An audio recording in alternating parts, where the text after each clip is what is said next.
Hello, listeners, and welcome back to another episode of the Untethering Shame podcast, a podcast where we're bringing hard topics out of the shadows and into the light as we move from shame-ridden to shame-resilient lives.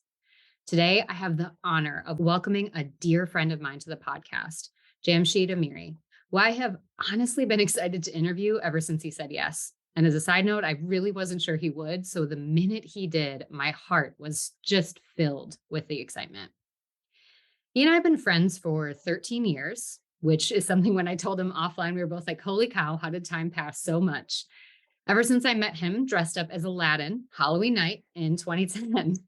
And he was slightly intoxicated, slightly, being a college guy. But what I remember about him is that he was ferociously protective of my now husband, Jordan. I didn't know at the time everything that Jordan had gone through, but what I came to see really quickly in Jimmy is that he recognized that a friend of his had been hurt and hadn't been given the respect and love he deserved, and he was never going to let somebody do that again. And from that moment, I was drawn to him as a person, as an energy, as a soul, not just because he has awesome costume choices, but because of his love and commitment to the people he holds dear. And while it took a little time for him to fully open up the space that I was going to take up in his and Jordan's life, I am cemented in and can attest to what it feels like to know his love and to see the ways that he shows up, not only for me and Jordan, but now for our daughter. And I'm honored to hold this special place of connection. Though he works for a software company in San Francisco, it's rare that I could actually tell you where he is in any given moment. He's constantly traveling and immersing himself in cultures all around the world. Born in Kabul, Afghanistan, he immigrated to the United States as a young boy and grew up in Wisconsin. He credits having been exposed to cultures outside of the US as a young person, and as he got older, to his devotion to travel and learning as much as he can about people and places beyond what he saw here in the United States. He's a foodie, a foreign relations and history junkie. He loves sports, like all of them, which I still am not quite sure. We're never going to open the door on the golf conversation fully, I don't think. And he loves being in nature, especially when he can listen to audiobooks, because that's where he consumes even more of that history and public relations and all that kind of information.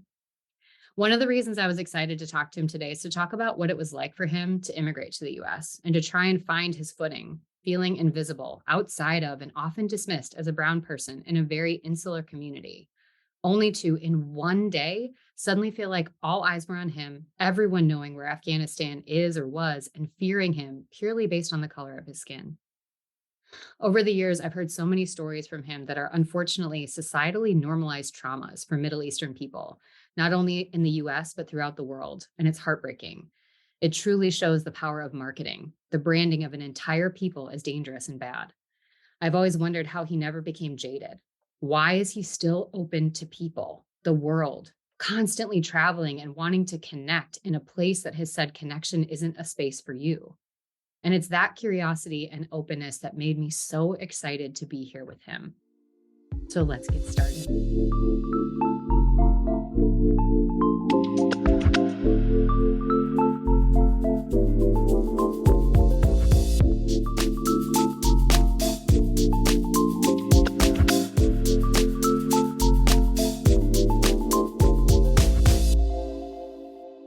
Welcome. I'm so happy that you're here.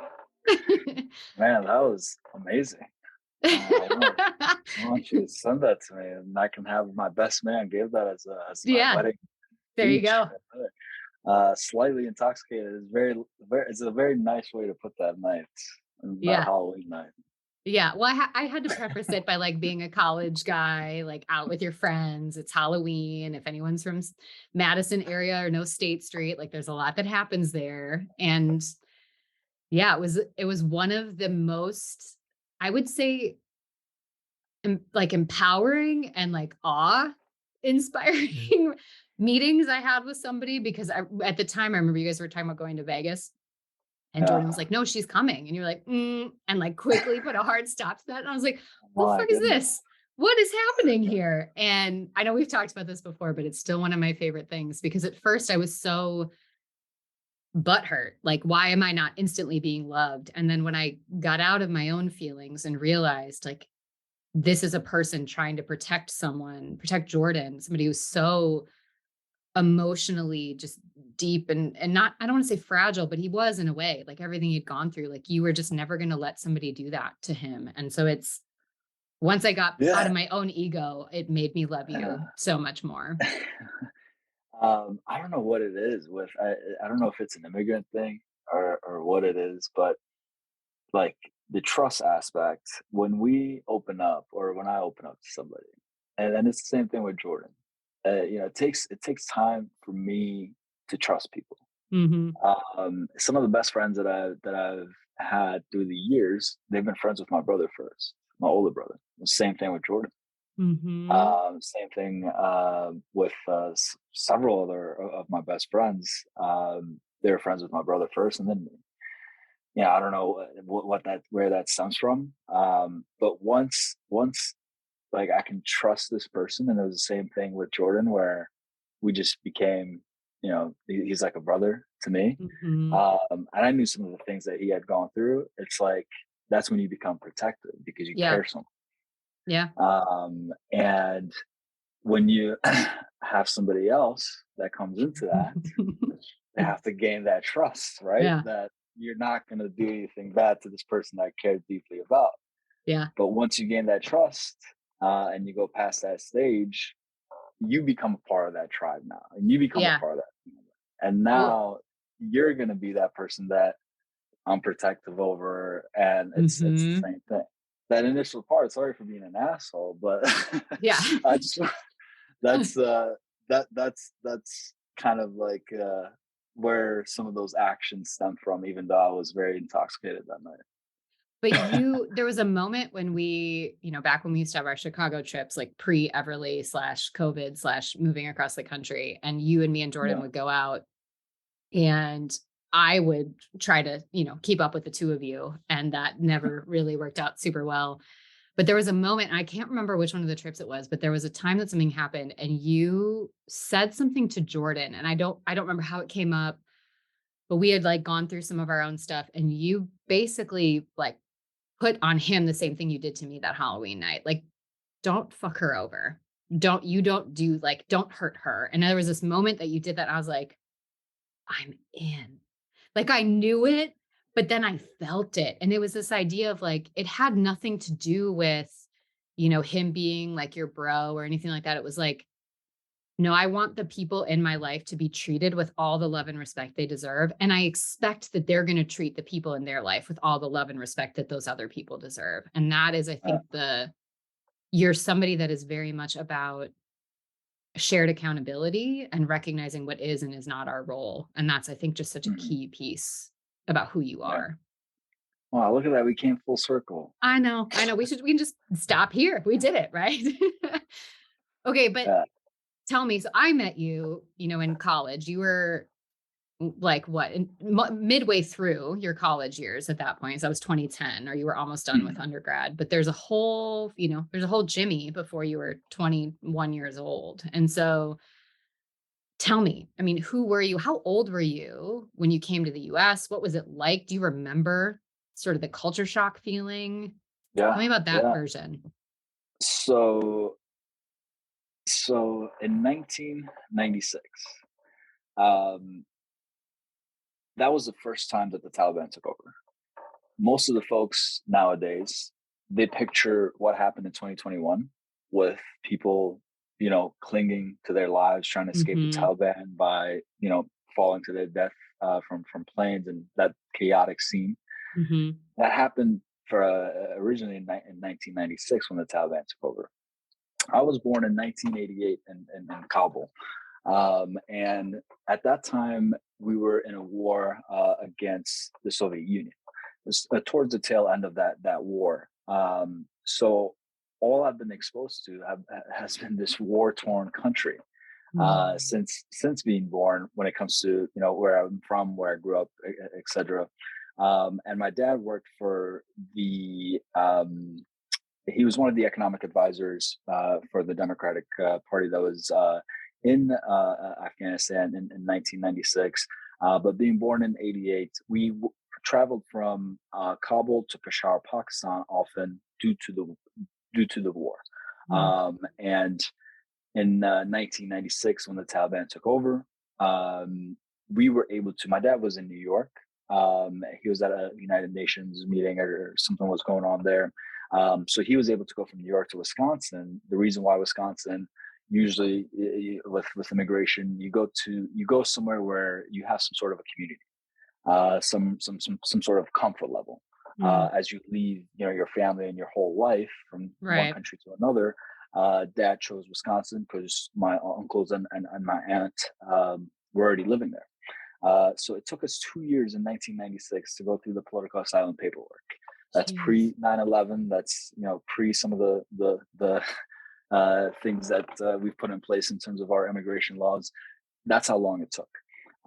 During that time, we were living in Peshawar, and I will vividly remember the moment that and at that time I was around 10 years old. Vividly remember getting on that plane to go from Pakistan to Chicago, and I cried the entire way because I never knew. Like for me, it's like, when am I going to see my family again? When am I going to see my Right. friends again? This whole life that I've had, my childhood, it's going to change forever once I get out of this plane. Right.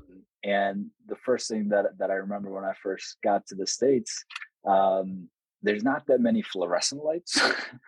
That was observation number one. I'm like, what the fuck? Everything looks so dark in here. Where's the fluorescent lights at these homes? There's a lot of fluorescent lights where I was coming from. A lot of Uh-huh. bright lights. And the second thing was the air quality.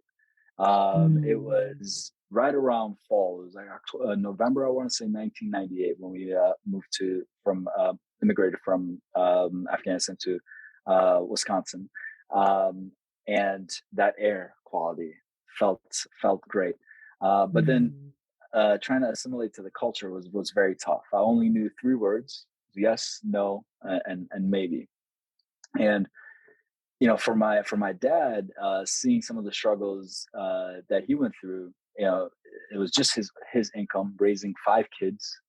We lived in a three-bedroom apartment initially when we first moved out. Um, that is where some of the resiliency that I've learned that I've gotten as I've gotten older, and the work ethic. It's because of the sacrifices that mom and dad made to Mhm. make sure that we have an opportunity and a better life. And yeah, that's kind of the upbringing story. But assimilating to the culture in Wisconsin, was tough. Um, and kids are mean. I remember getting into a few Mhm. fights. And I'll never forget the time where, again, the only three words that I know: yes, no, and maybe. I'll never forget the time where it was my birthday, and um, I think I'm in like fifth grade now. No, this was fourth grade, because we had just moved, and it's right around fall, and it's my birthday. And I go to school, and when we first moved here, it was like a privilege to have soda for dinner, for example, and Right. we didn't have that much money. And my dad, he had put a can of a Coke in my lunchbox, and I'm so excited. It's my birthday. I have a can of Coke. It's lunchtime. Finally, waiting all day for it to become lunch so I can consume my beverage. I go to my teacher, Mr. Lilliquist, fourth grade teacher, and I'm having a tough time. The reason I go to him is because I'm having a tough time opening this freaking can. Yeah. What we're used to is those bottles, Right. like the Mexicans. That's what we're used to. And I'm like, I can't figure out how to get this damn can open. So I go to him, and obviously I don't know how to tell him, can you help me open this can? And I hold the can up to him, and he thinks I'm offering the can. Takes the can, opens it up, like, thank you, it's for me. And I'm just sitting there like, oh my God, I've been waiting all day for this. It's my birthday treat.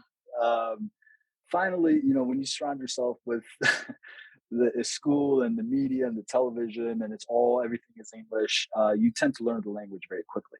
So Right. by seventh grade, I was fluent in English. We're as a family assimilating to the culture and the country, and finally making friends, finally making progress. And I'll never forget the day that 9/11 happened Hmm. because um, before 9/11, nobody could tell you where the hell Afghanistan is on the map. No one would know that. Right. Unless you're a geography nerd, you might, guess somewhere in the Middle East next to one of the other stands. But right after 9/11, we were just all in the spotlight. And, Madison, it's a bubble compared to the rest of Wisconsin in terms of the liberal points of views that most of the population has. But you're still in a place where you definitely you got judged. There's some racism that was in play, and a lot of name calling with the terrorists and whatnot. And that's where I initially felt that shame Mm. of man questioning my upbringing, my culture, my religion. Um, but to me, I look back at that and I think, you know, the negative part of it, sucked. But I Hmm. also think that it made my resiliency even stronger. It made that like getting me to have that tougher skin. Right. Going through it sucks. I try to look at the positive side of it. But man, as soon as you assimilate to the culture and that happens, I start questioning, some of the things that were pretty much like that was my identity. Yep. Um, Not just myself, but my entire family. Um, but it's yeah, I'll pause there for a second. It was definitely tough, I definitely tough. mean, there's so much about what you're saying that I started writing down. And, so one, I think it's so easy when somebody thinks about the immigrant experience of, well, you were in a war-torn country. This had to be this positive, like you were getting out of this terrible, scary situation. And so we don't think about all the losses. We don't think about all of the pain, all of the grief. And so you had to go through your 10 going through this major trauma of literally being taken out of your home, not knowing Yeah, if you're ever going to see these people again, knowing that there's still a war there, knowing that there is still like the Taliban is still there, right. like there's still things happening and you have family there that you are leaving. And Some of the worst years that country had gone through around that right. time. And then you're just supposed to come here. And there's a part of you that's like, can wrap your head around like, this is, the better place to go, or at least it's not where I'm going to be in danger in the same ways. But there's such a loneliness in that. And also I'm making an assumption here, so fill me in if I'm wrong, but there's also what probably wasn't a lot of like, let's process the feelings at home. Like, let's all talk about our grief and sadness and how hard this is. And every time something is happening, there's a lot of like, we need to keep going and like show up and just be stronger, be better kind of idea. And so you're doing this. And, you mentioned your brother, but like you have sisters and you're Mhm. holding all of this for them too, and sort of the norms around like you needing to be strong for them and sort of coming into that role as a Yeah, male figure and sort of the ideas of that. So there's all this happening. Then you basically get flipped up, like nobody's paying attention, no one's asking anything. You're just the kid who like can only say yes, no, and maybe. You're trying really hard to mhm, find your way.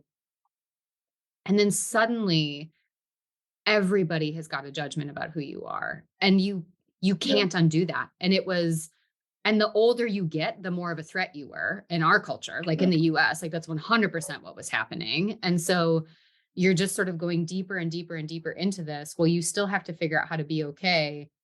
And I love that you are somebody that tries to anchor on the positives, but I could imagine for that kid, that teenager, that preteen, like how fucking lonely to not feel like you yeah, belong and to feel like both uh, choices being there or here, you just didn't have anything. yeah. And we probably have to dig a lot deeper in terms of the results of some of those things, Mhm. That's because session 2 and to 3. to to your to your assumption, coming back at home, yeah, that didn't exist. Processing emotions, those types of conversations, it didn't exist. What did help is having, parents that were strong and, reminding us that no matter what, like, you're always going to be looked at differently in this country. And that's Mm, okay. Never forget where you come from. Always be proud of that, because mhm. no matter how much or how hard you try to run away from that, it's a part of you and it'll always be a part of you. You know, those that type of advice, it's something that's very, very helpful and motivating. And what it does is it united our family, and that why we're such a tight knit family, Mhm. is because we had each other to go to during these times, these tough Right. times. Right. Not just what's going on in the outside world, but even at home, like, the financial aspect of dad, on a low income, raising five kids, starting brand new. Um, so the processing of emotions, yeah, that didn't exist, but having the family around and being around for each other, and going back to the positives now, that is something that's a part of me, because and what we were talking about earlier, once you're in, you're in. It's because Right. of that family aspect that is such a big part of my upbringing, my identity. Um, so yeah. Well, it sounds like the thing that you did have was that regardless of where you were geographically located, you Mhm. had stability within the seven of you. Like there was Yeah. this, we're all coming back. You knew what to count on. You knew you had each other, and you all had a part in that. You all played your parts and played your role. Mhm. Walk me through how that evolved and changed as you got older.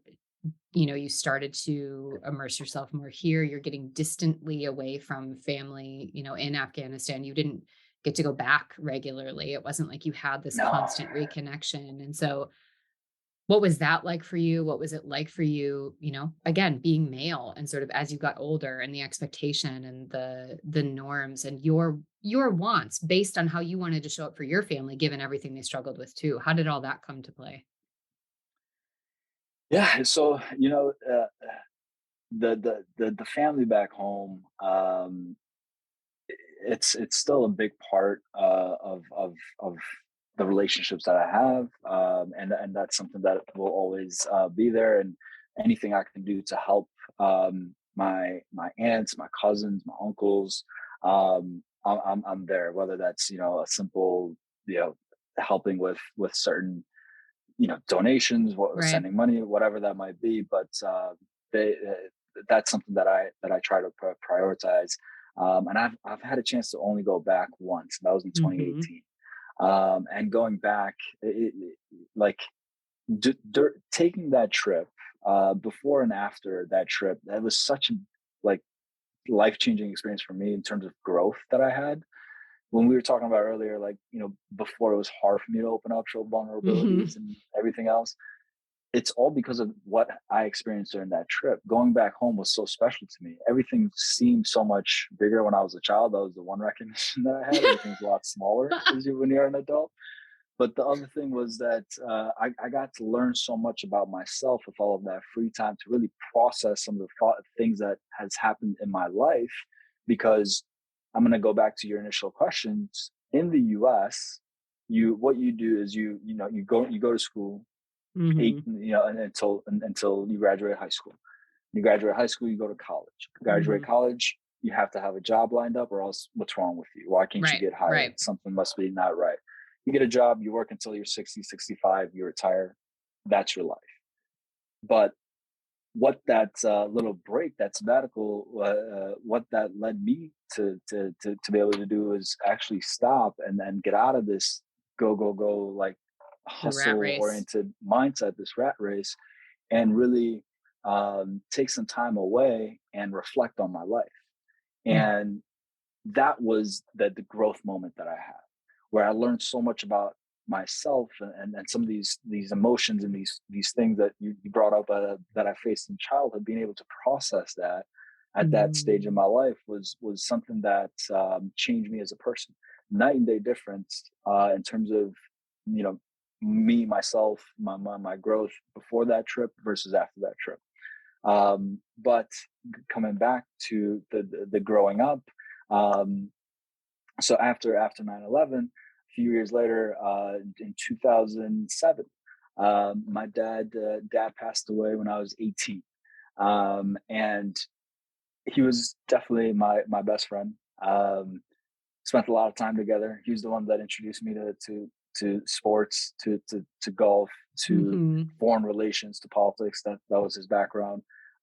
Somebody that I admired, that I looked up to the most, and that's where the kind of the patriarchal, like, father figure to my younger sisters, taking on additional responsibility to be able to sacrifice my own future so that I can stay here in Madison to help my family out, to work while I go to school, having three jobs while still partying with Jordan.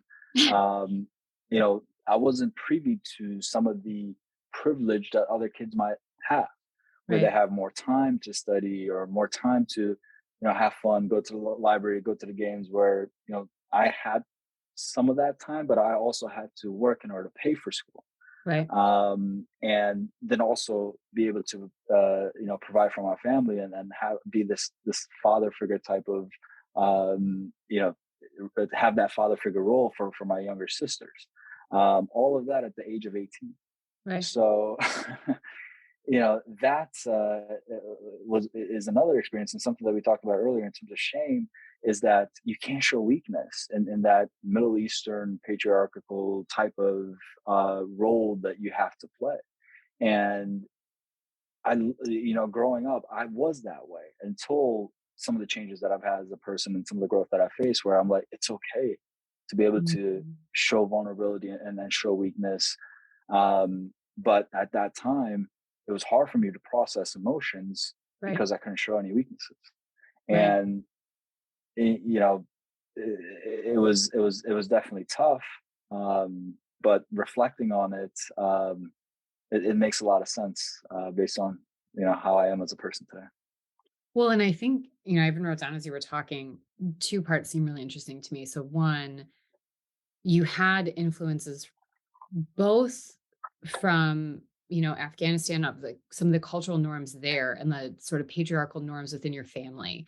But you also have the US, which is very patriarchal, and the way that Yeah. we sort of manliness and like what it means to be a man and to be strong. So that sounds like really an interplay of, your two selves, these two like feet in two different places that you lived in, that you were a part of, that are a part of you, that really came to play in a way that supported your family, took on a lot, and then layered with this idea of you lost your rock, you lost your person. And sure, there is a part of it that is, could have been you maybe wanting to kind of just keep working, keep hustling. You couldn't feel it all in one piece. You couldn't absorb the loss at one time, but you also knew you didn't want your sisters, you didn't want your mom, you don't want them to feel the same kind of loss that you did. So if you can be a bit of that, if you can give them some new rock to lean on, it's still hard, it's different, you're not your dad, but there's that part of you coming into, I don't want anybody to feel that way. And I think it's that sort of intertwining of these values of yours, but then also these two differing cultural norms that Mhm.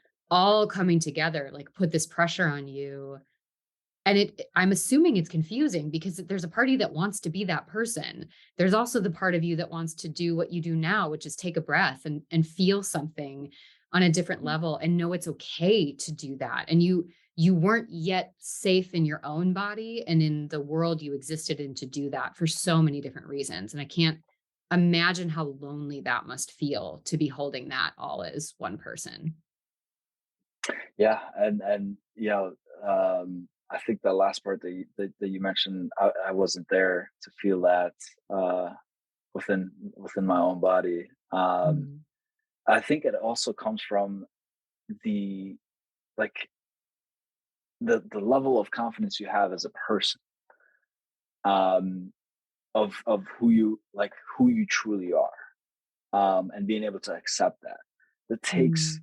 a lot of growth, a lot of inner confidence in who you are as a person, that a lot of people don't generally naturally have.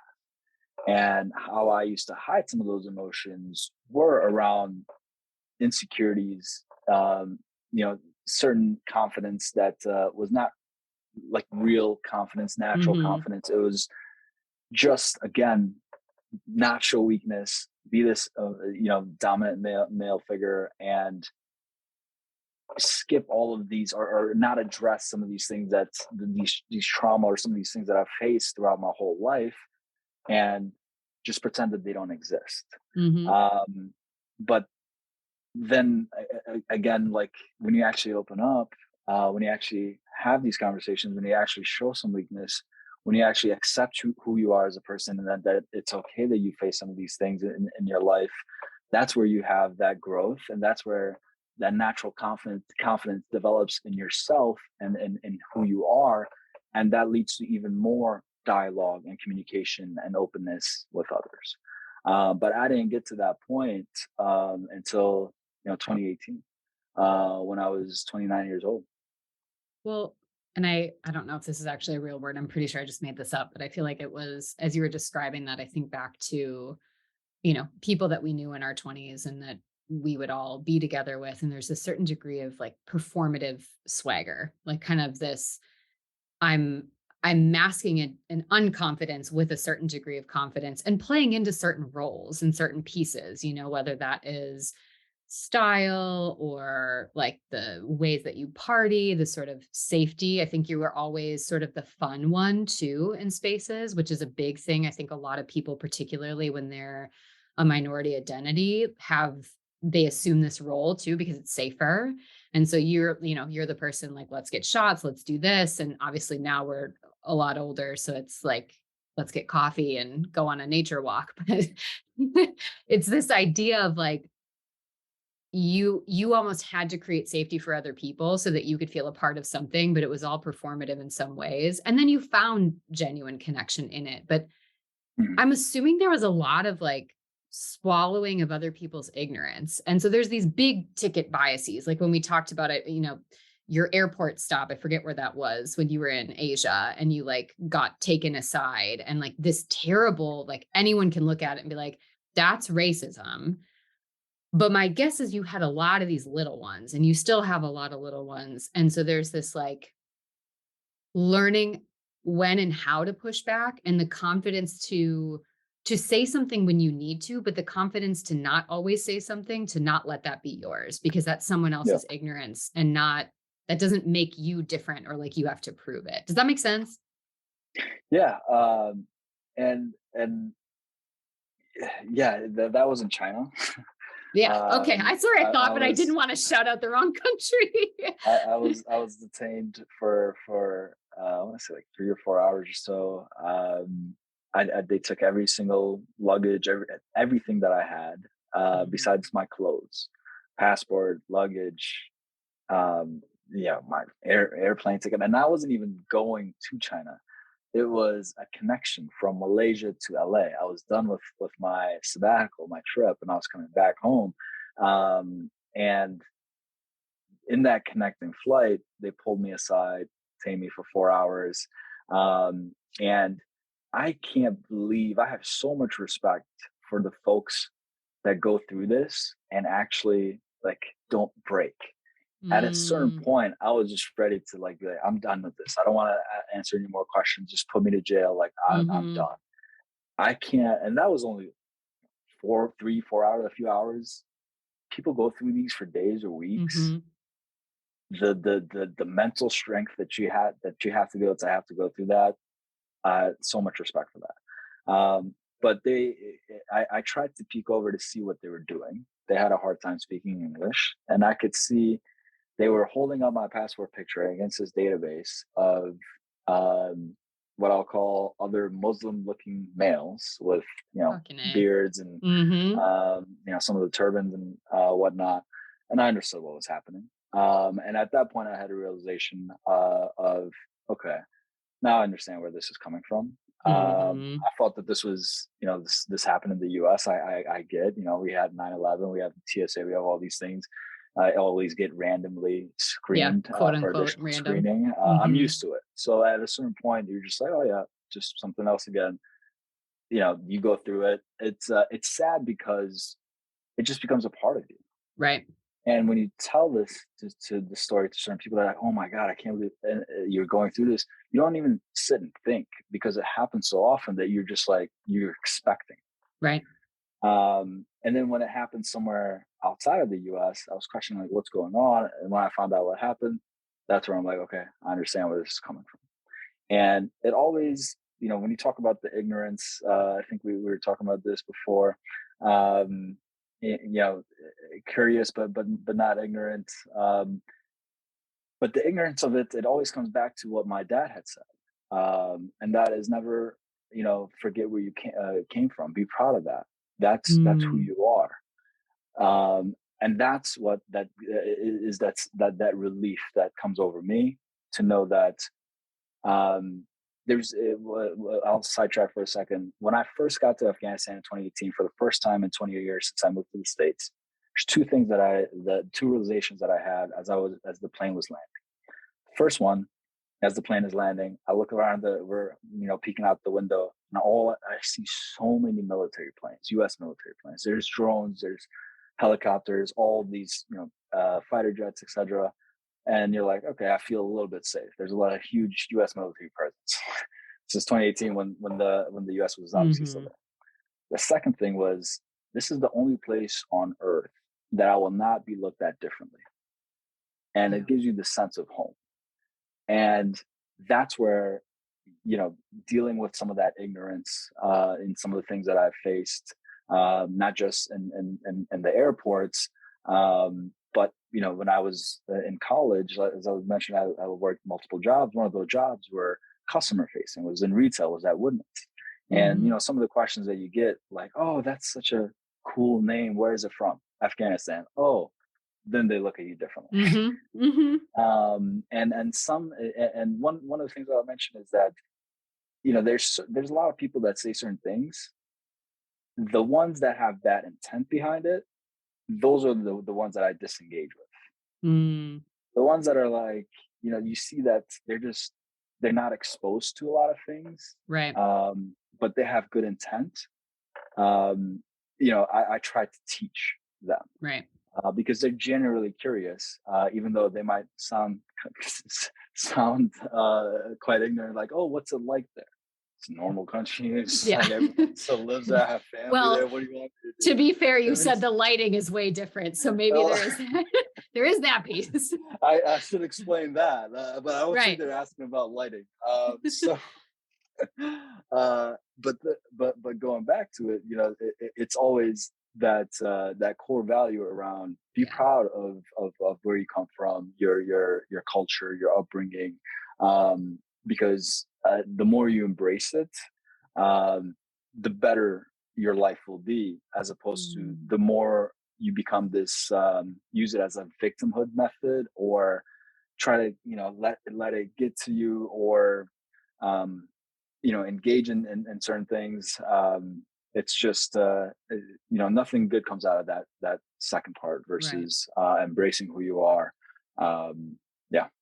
Right. And I think I even, as you were talking, I thought about sort of the differentiation between, not only is it I look like the people around me, but culturally, the US is an individualistic culture. Like, get to the top, be the best. Everyone's in competition with each other at all times. And like, your job is to be completely self-sufficient, not rely on anybody, like any sort of intergenerational homes, helping out your family. Like, that's not a thing. You're not supposed to do that. You're supposed to go on and be successful in your own right. And you come from a collectivistic culture, like the family, the community.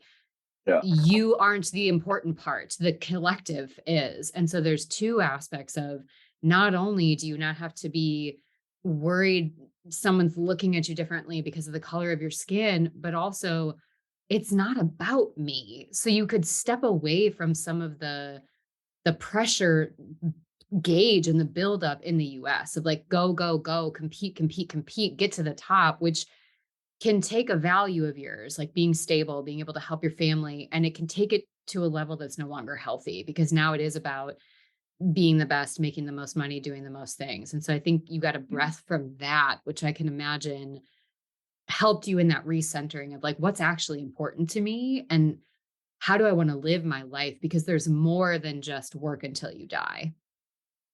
Yeah, and not only did that happen in the setting, like the location, but it also tied to where I was in my life at that time, where I had just quit, IBM, one of the largest Mhm. capitalistic corporations that's Mhm. been around for over 100 years, with so much, so much of the um, kind of that go mentality that's at the core of the U.S. and the capitalism society that we live in. Before that, got working, 3 jobs at college, started working at when I was 14 years old to Yeah. help provide for the family. Um, that was the only moment in that year that I actually paused and didn't have a job, and there's so much weight lifted off your shoulders. Like, Oh wow, I can man. actually enjoy just sitting and thinking and then processing the thoughts that are in my head, but then combining that with where everything started and going back home. It was just a beautiful experience. It all came together, so well. Yeah. I want to continue this conversation for like 30 hours. This will probably be some of our walking chats next time you come to visit. And I want to acknowledge just how grateful I am that you're sharing this. I think that there's so many little pieces that people can hear this, and whether there's somebody that's experienced it, they can be like, "Oh my gosh, yeah, that idea like you said of in therapy I talk a lot about, the normalized dysfunction. If you're used to being beaten every day when you get home, Mhm, it doesn't mean anything when you get beaten again. And mhm, it's recognizing that just normalizing that is part of the problem. There's such a we're dysfunctional, we've made that okay instead of being like, no, that's the issue. And so it is, I think so many people don't talk about what's happening in the US, outside of the US, because it's like, well, this is just what it is. This is how it is. Like, I'm just going to move past it. And there is that piece of like, don't lose yourself in it. But it's also the acknowledgement of what is happening is not okay. And it is not a testament to you as a person or your collective people and community. That is, again, a product going back to the beginning of fucked up marketing and fear and mhm. people not connecting on a human centered level. And so, Yeah. kind of as we bring this to a close, I guess I'm curious because I can't even count how many countries you've gone to now and you're constantly traveling. What do you think has been the biggest kind of expansion moment? Like you talk about just loving to immerse yourself in different cultures. How have you continued to do that? How have you stayed so open to that? And what do you think you've learned that takes you even beyond what we're talking about here, just given how much you're traveling? How do we come back to that sort of human centered connection? Um, so a couple of thoughts there. One thing that I just wanted to wrap on. You mentioned that raised the thought in my head. Experiencing two different types of cultures. One Mm-hmm. that's the U.S., where it's this individualistic. It's you. It's selfish. It's capitalism. It's Mm-hmm. competitive. Versus outside the U.S. and certain countries like Afghanistan, where it's family, Mm-hmm. it's the community, it's the group, Mm-hmm. it's not individual. Um, it's for people that have experienced both parts of this culture, both parts of these types of cultures. The one thing that you get lost in is which one should you value more as you Mm. kind of go through your career and your life and different stages in life.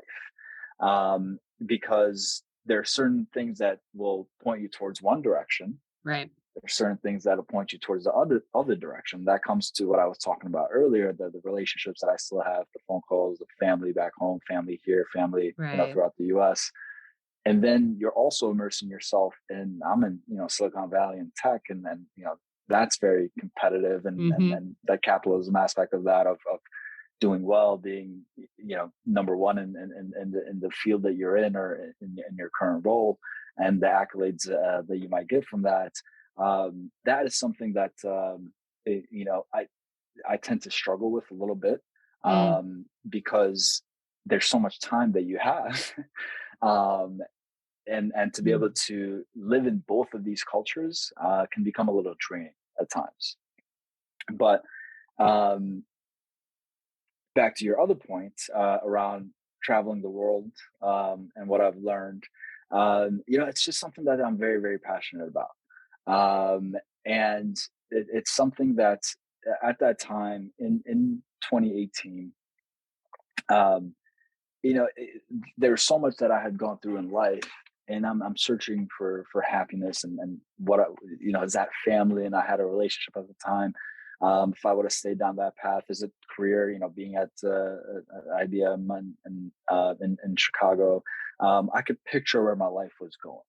You know, minivan.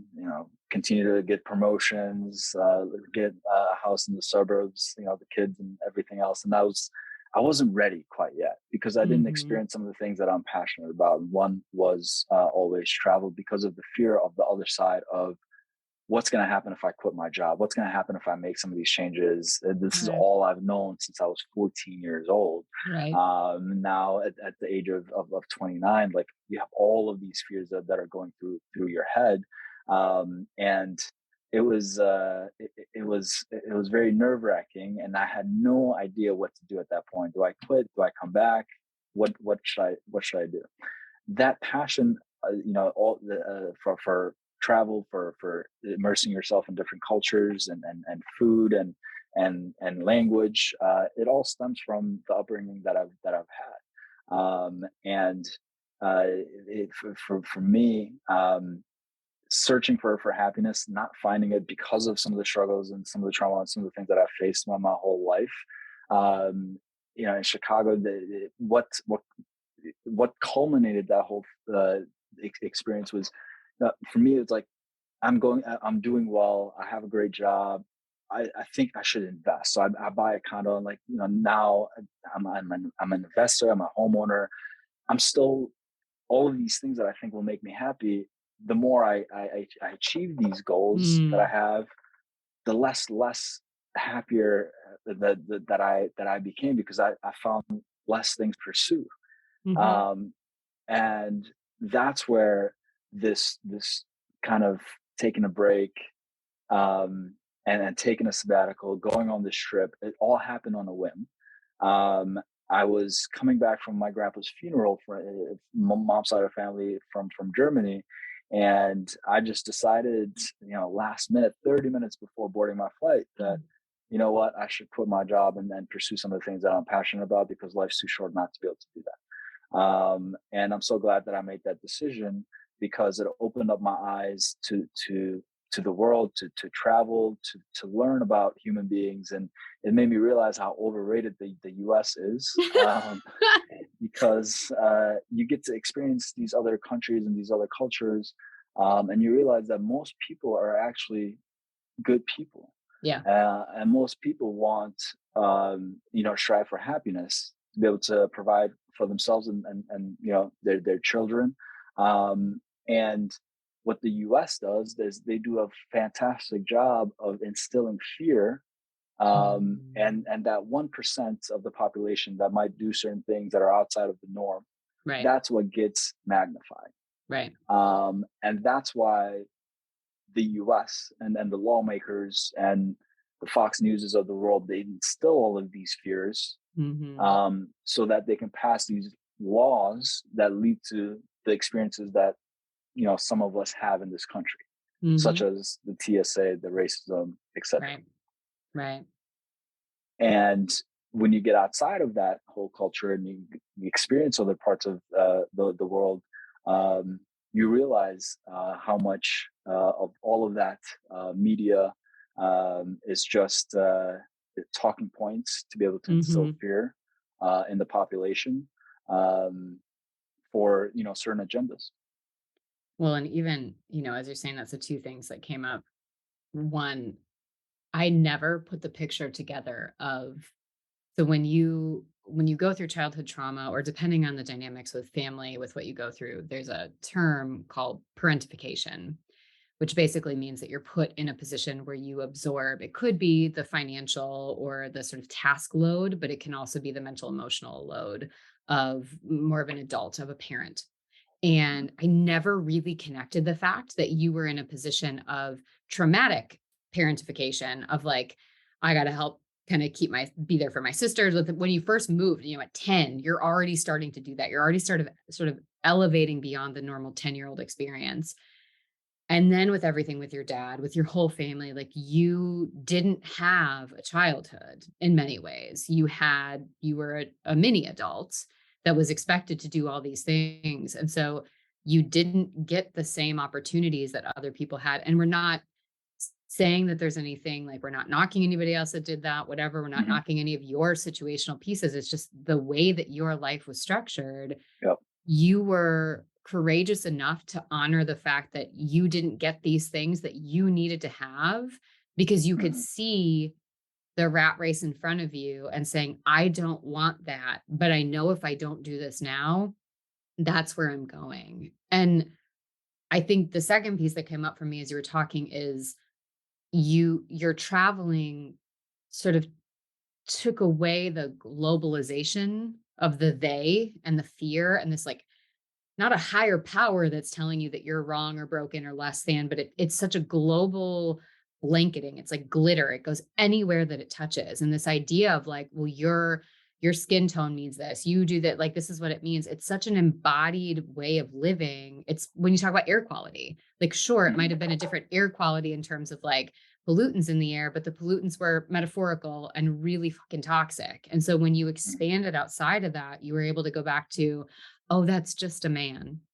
And I don't want to make the assumption they're all men, but most of them are. Like, it's just like, just a human Mhm. making these rules based on their own fears and their own systems. And I don't have to Mhm. spend my life shrouded in their shame and guilt or defending against who I am, but I'm no longer going to be imprisoned by these metaphorical and literal systems of oppression.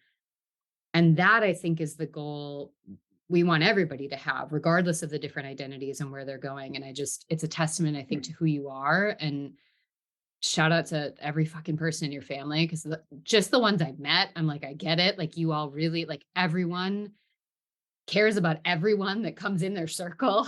Like, I'll still never Mhm. forget meeting your mom, and just like, I'm like, oh my gosh, are your sisters? And I didn't get as cold of a welcome as I got from you. They let me in a lot sooner. So that was a little bit Well, different. they're a little nicer than me. So, We're all dancing in your basement, just like having a good time. But it's like, it is that piece. And I think it comes back to human centered connection. And it's something, it sounds like mom and dad, but particularly your dad, gave you that gift from a young age of, how do we connect as humans? How do we connect in this world? How do we create space to just continue to be resilient? And that is, like, fucking incredible, just to know your story, to know where you are, and to know that there are more stories that aren't being recorded here, that, like, yeah, so many people that have gone through this. So thank you. yeah.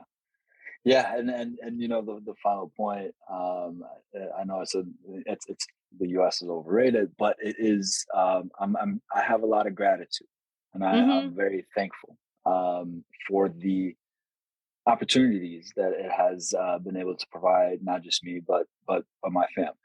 Right. And those are some of the things that that's why there's so many people that want to immigrate over to this country, is Mhm. because they're leaving behind some of these things that exist in their current circumstances.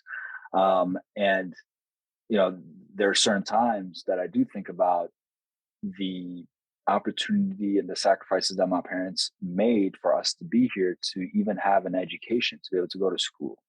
Yeah. um, and some of these things that this country has have been able to provide um, are things that I'm very, very thankful for, because I can easily, when you see some of the things in what happened in 2021, for example, and you see those things and it's like, wow, that's terrible. And it's the same thing when I see those things, but Right. every time since 9/11 that I see you know my country in the news, I picture that kid could have easily been me. And I'm very Mhm. thankful for the opportunity to be here. And thankful for the opportunity to have met, some of the people that I've met in my life, like Jordan and yourself. Um, all of that is because of us being able to immigrate into this country. Yeah. Well, I know I already said it, but I'm going to say it again because I feel like they're scary conversations to have, and they're hard, they're overwhelming, and I think I'm grateful that you and I have created the safety that we can do this and that it can be here for the next person to find the space to talk about it. And I'll put your profile in your LinkedIn profile so people can connect with you because I'm sure that just the number of people that are like, "Oh my gosh, I need to know who this person is because they're just amazing." I'm telling you, that's just who he is. Check out his profile. I want to encourage people because one of the things that you do, and maybe you can send me some of your favorite links and I'll put in some of mine as well. But what I really appreciate about you, again, is if we come back to this idea of just learning, growing, evolving, reframing, just considering things from a different perspective. I think that's something that you take really seriously, and you do that a lot. And you try to consider perspectives independent of party, of creed, of whatever. Yeah, And I really admire that. And I want to just push others that are listening to this to think about that, we're not shitting on the US, we're not shitting on another country, we're not saying one belief is better or worse. What we're saying is that there's mhm, more than one belief, and why does it have to always be right, wrong? And could we expand beyond this idea of rightness and instead come back to the collective, come back to the community and what it means to show love and kindness? And so I'll put some resources down in the show notes for you, some from Jimmy, some from me, just of all the things that we both want to do to keep learning, and I empower you all to do that as well. Oh my gosh, thank you. There's got to be another part 2, part 3, part 4 in our future as we keep doing this. So, but for now, we will end here. Thank everyone for being here, for listening, tuning in, and I will see you next Sunday.